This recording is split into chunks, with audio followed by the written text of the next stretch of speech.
Φίλοι μου, εδώ έχουμε άλλη μία ιστορική και πολύ σπάνια σαν μοντέλο γραφομηχανή των αρχών του προηγούμενου αιώνα, μία Adler νούμερο 17, κατασκευασμένη στη Γερμανία, με τρία πολύ ιδιαίτερα χαρακτηριστικά.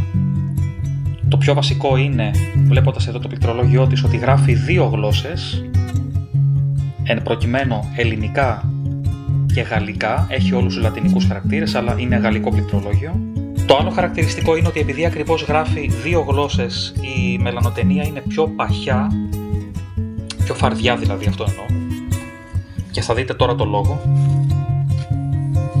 Το κάθε σφυράκι τυπώνει 4 χαρακτήρες, άρα χρειάζεται πιο φαρδιά μελανοτενία για να μπορεί να γράψει. Και το τρίτο χαρακτηριστικό αυτών των μηχανών, οι οποίες λέγονται thrust machines, γιατί τα σφυράκια αντί να χτυπάνε από πάνω προς τον κύλινδρο, χτυπάνε ίσια.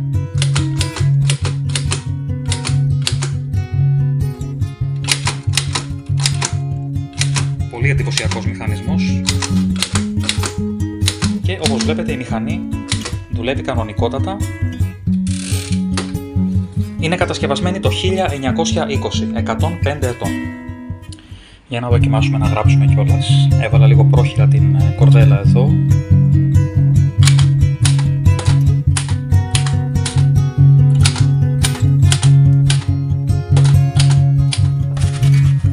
Όπως βλέπουμε γράφει πάρα πολύ ωραία. Να αγαπάτε και να τολμάτε.